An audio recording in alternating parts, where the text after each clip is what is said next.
So here, let's watch this. I have some bad news to share with you. I really don't want to share it. I feel terrible. This year has been a rough one, but this is the path that I chose, so I think it's best to be transparent. For Creator Clash 2, despite it being a fun event and despite good fights and a lot of creators sacrificing a lot of time, money, and energy, we lost $250,000 on the event. The way that this typically works for anyone who's unaware is that once our expenses are paid off for the event, like all the minimums of broadcasting, the hotel, travel, all that sort of stuff, once that's all paid off, insane. Then we can start paying the charities. Unfortunately, we didn't even reach the break-even point, right? We're $250,000 in the red. I foolishly thought that the success of last year should be a minimum, a minimum for what we are able to do this year. And that wasn't true. There was a lot more to think about. I thought, okay, we're bringing on more talent, we're bringing on more creators. That should translate to more pay-per-view buys. We're inviting more creator. Him making it pay-per-view and not allowing clips was lame as hell, in my opinion. What do you mean, dude? How is he supposed to? It's for charity, dog. You should do the event for free. Yeah, I agree. I think I hate paywalls myself, but how are they supposed to raise any money for charities, brother? He could have done, what was that old YouTube channel? Bum Fights? What was it?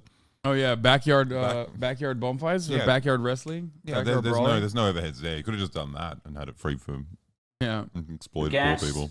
I think that should translate to more pay-per-view buys. This is our second time doing the event, so more people are going to know about it. So I thought that would translate to pay-per-view buys. But we did half as well as we did the first year. 50,000 compared to 100,000 the first year.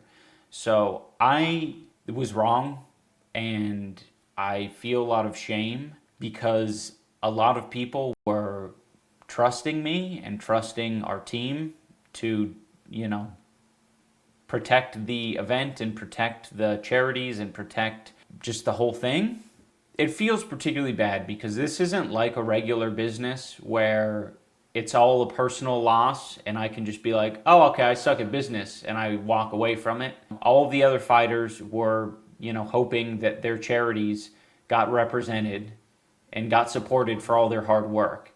But we didn't have any anti-piracy measures. We weren't prepared to deal with what ended up happening. I mean, I was just thinking let's just avoid catastrophe. As long as there's not I don't know, a bomb threat or injuries or anything crazy, we should be fine. This should just be like the first year. I don't want it to be more complicated than the first year. It ended up being a lot more complicated. Amongst the 800 pirated streaming sites, there were between 1.3 and 3 million viewers. So even though there were around 50,000 pay-per-view buys, there were around 1.3 to 3 million viewers, people who actually watched the full broadcast. And that's a little bit reassuring. It makes me feel like, okay, people maybe do want to watch this. They just didn't, they just either couldn't afford it or just didn't want to support what I had going on. If it's 1 or 2 steps to pirate it, but it's 3 or 4 steps to stream it legitimately, people are going to take the pirating option every time. I think we also had a big streamer audience. I wonder if the pay-per-view originally in the first fight, I wonder what those numbers look like. I wonder what it is. That's who we are appealing to. I really like the... I love people being like, wow, dude, I can't believe he's just fucking blaming pirates. Bro, it's charity, man. What do you guys think? You think it's fucking free? It's a massive production that they put together. But also he's being super transparent in this video. Yeah, which is always a bad idea on the internet. You know what I mean? The live stream audience, people who want to watch these events live and they watch these on Twitch and YouTube and they get it all for free generally. So I think it was in a lot of ways bad to appeal to that crowd and not give away the stream for free. I think a lot of them felt like, well, this should be something that's free, especially if you have ads in it. Aside from the pirating, we did have higher expenses this year. It was a bigger arena. We went to the Amalie Arena, so it was twice as big. We paid more for broadcasting. So broadcasting team did a lot more elaborate shit, and there was a lot more staff involved. We did a creator hotel. So we bought out a hotel to make sure all the creators had a safe place that they can stay. It actually ended up being good. You actually should have made it cheaper. It was like $50 for the day of. Make it $10 and way more people will buy it. Don't charge $50 for a stream then. Dude, I love when 36-month subscribers are giving business advice to this dude who's already run a successful charity event.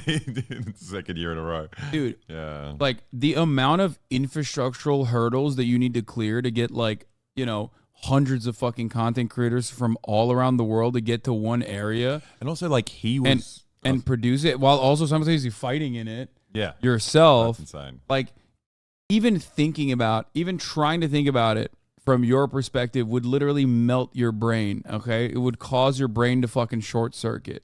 How can anyone else watching this relate to being down 250K? UFC PPV is at least $50. Why are people so fucking aggro about this? I don't actually understand. It's like shocking. It's shocking. It's not shocking to see people be aggro about Ian online because there's a lot of shitheads who are like fallen fans of his or whatever. But it's shocking to see it in this community where they're like, dude, it's really fucked up. 2008 did happen. We lost our houses. That was when I said that the GFC never happened. Oh. No, I don't know what he was talking about. I don't know. That we got the creator hotel because all the hotels shot up in price like a couple weeks after we locked in the creator hotel because Taylor Swift was coming to town. She announced her tour dates. Oh, true. And pretty much everything got booked up. If we didn't book the creator hotel when we did, I don't think we would have had nearly as many creators show up to show support. And our pay-per-view numbers actually could have been hurt by that. We also had events the day before the fight and the day after the fight so that, fighters and friends and family could come together and... Why not make it like eBay use sponsors to cover costs and sell tickets for charity? Well, they just have a shitter event. Like, obviously, like, they need that money to make the spectacle that they made. Also, just... they might not have access to the same fucking sponsorships. You know what I mean? Like, iBuy got fucking 3.4 million views, dog. I don't know why people say this kind of stuff. Like, this is he had his limitations and he was working within his limitations and it failed. And he's like openly talking about how it failed. I don't know why people are just like, well, what about eBuy, a completely different content creator who was like literally one of the most famous people in his country. Like, you know what I mean? Why is this guy who's doing another PPV boxing event in a sea of like pay-per-view boxing events, that he's doing it for charity? Why did that guy not do something entirely different? I don't think it's out of place of hate. People are just curious.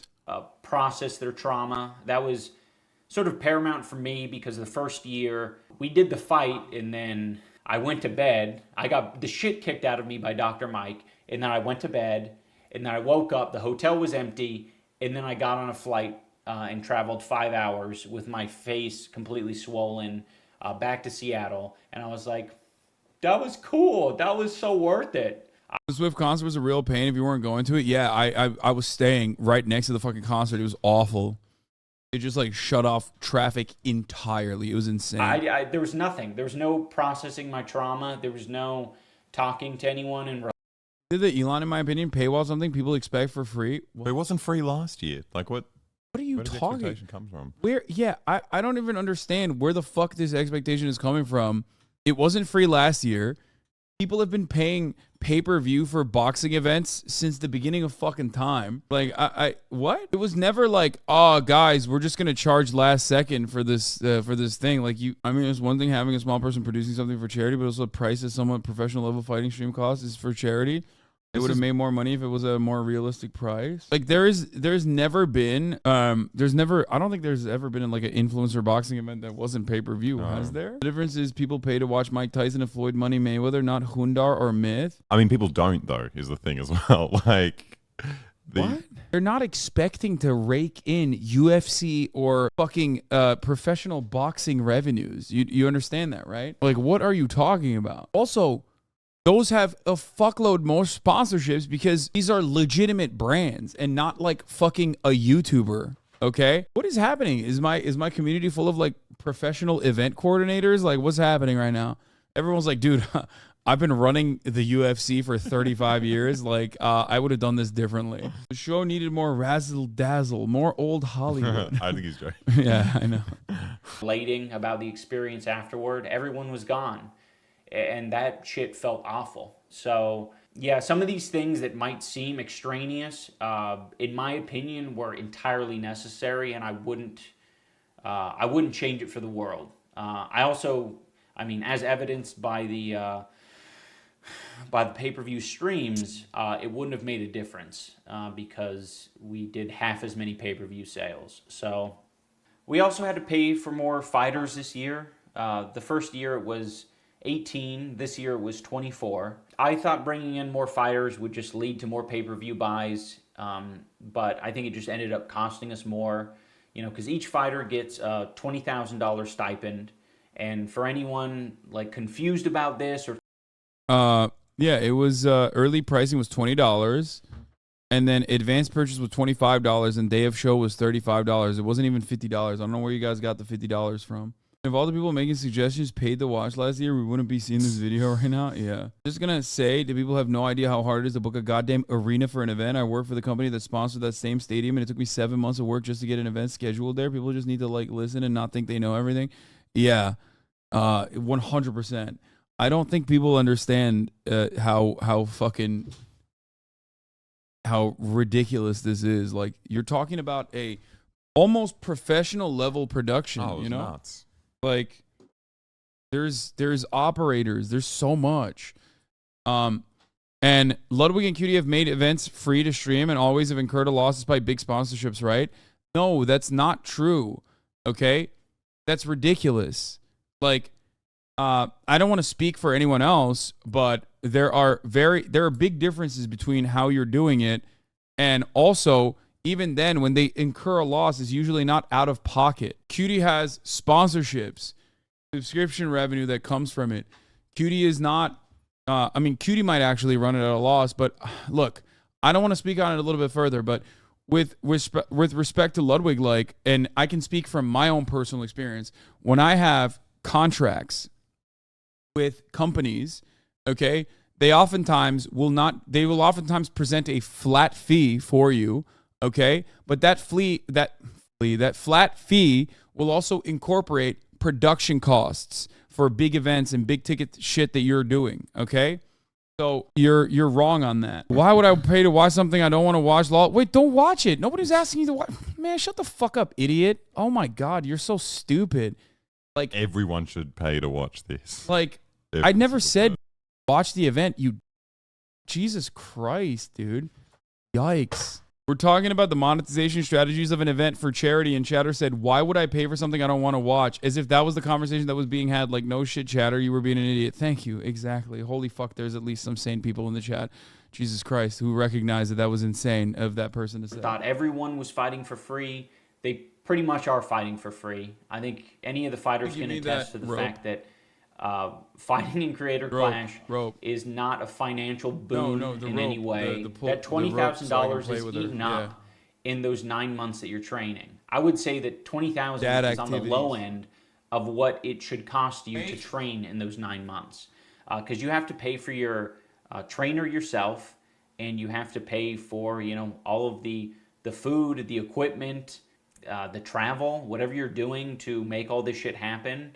Aside from putting your streaming career or your YouTube career or TikTok on hold while you're training, it's not a huge reward. So I don't want anyone to think just because these fighters are getting $20,000 to basically like just be a little bit less in pain after going through all this torment and trauma. I don't want anyone to get... Oh, it effed. It's effing again. What the fuck? Hold on. We're back. I don't know why that happened. It happens sometimes. Okay, calm down. Calm down, chat. Get shit for that because... Hold on, here, I'll run this back. It's not a huge reward. So I don't want anyone to think just because these fighters are getting $20,000 to basically like just be a little bit less in pain after going through all this torment and trauma. I don't want anyone to get shit for that, because that is a minimum of what these fighters should be getting. In my opinion, they should be getting much more, because it is a traumatizing event and it takes a lot of time and dedication. That is a cost of putting on the event, in my opinion. I think other boxing promotions would like disagree that, you know, fighters should be getting paid this amount, but yeah, they pay much better. you know, to each their own. What do I know? We lost $250,000 on this event. Another they thing try I to want like to address is there are some people floating rumors fuck around with creators that we're by like offering less, and then being like, oh, but if you find your own sponsors and like sew a bunch of patches on your short, make up for it. That's crazy. Yeah, it's fucked up. Like Creator Clash does, you know, more like sensible, like cares for their fighters. Guys, is abi yanındaki Sırbı devşiriyor mu? Bize bu daha fazla putting the Serb next to you through the Janissary system. We want more successful international content creators. Put him through the Janissary system so he'll be Turkish. That's what he said. That's the fucking. Oh, you're like what, like 2 years older than me? I'm about to be 32. Yeah. How old are you? About to be 31. Okay, so I'm not 2 years older. I'm 1 year older. I feel like you have to be considerably older to have that spussy. Yeah. Getting money from Creator Clash, and that's extremely hurtful, because it has been nothing but the opposite. I understand that some people out there don't like me. I'm okay with that, but the thing I'm not okay with is just lying to people and making up shit for the sake of like clicks. I mean, this is hard enough as it is. Like, I don't want to make this video telling people that we made half as much or we sold half as many pay-per-views as we did last year. And what I absolutely don't need is people spreading rumors about us pocketing money.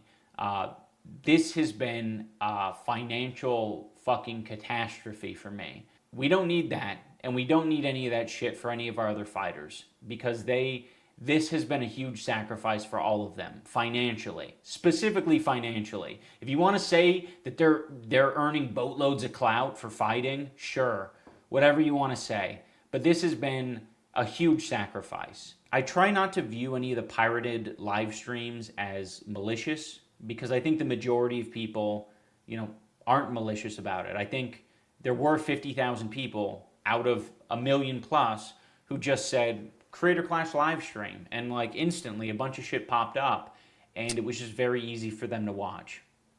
And I really don't blame them for making that choice. All I'm trying to do right now in making this video is to remedy it. That's sort of what I've been grappling with over the past couple of months, is like, what the hell are we gonna do? Getting so much. You know, I can't even think about doing a Creator Clash 3. We lost money, and there's no money for charity. So what are we going to do to solve that? I don't I don't have a good solution. The best solution that I've been able to come up with is putting the full Creator Clash broadcast, Creator Clash 2 broadcast, on YouTube for free for everyone to watch, and just hoping and praying that people enjoy it and want to support it. I'm curious what your guys' thoughts are, but I want to post the full broadcast on YouTube, and I want to have like a fundraising goal. I know YouTube has like a fundraising thing, but right now, from what I've seen, YouTube doesn't allow multiple charities to be listed in the fundraiser, and there's not really very many good options for us to collect donations ourselves. So I think we're just going to have a singular charity represented in the video, and then we'll put all the other charities in the description. So if you want to donate to a specific charity, that's where you can do it. I want to make it right. I want to make it more right. I'm okay with us fucking up and taking a $250,000 loss. I'm not okay with charities not getting any money.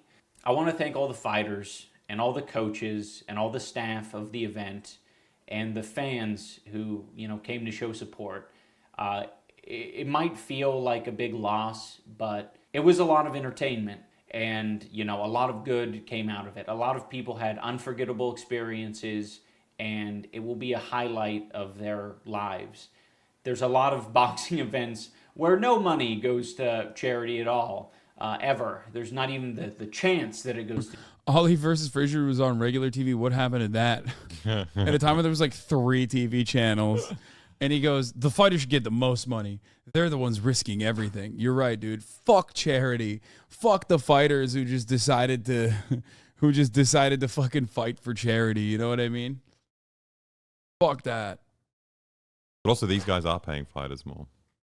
Technically, yeah, I guess in comparison to other promotional events. Yeah. Pay-per-view list. Look at the KSI versus Logan Paul fight. Holy. Sales or revenue?